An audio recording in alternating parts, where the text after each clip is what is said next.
Pogi, you wanna go inside? Huh? What you doing? You wanna stay with mommy? You wanna stay with mommy?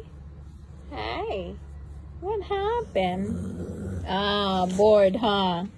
You wanna go inside? No? Just say yes, mommy. Oh, don't eat my finger.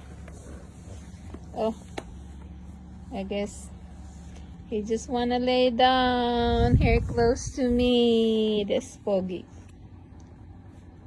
Cholo is inside, so just Pogi stays with me for a little bit. Have some time with me. Anyway, here he is. Hi, Pogs. Say hi, Pogs. Hi, Pogs. Hi, Pogs. Hi, you Pogi. Hi, Pog Pog. Hi. Hi, I'm a sweet boy too. I'm a sweet boy too. Sleepy, just sleepy right now. Say bye.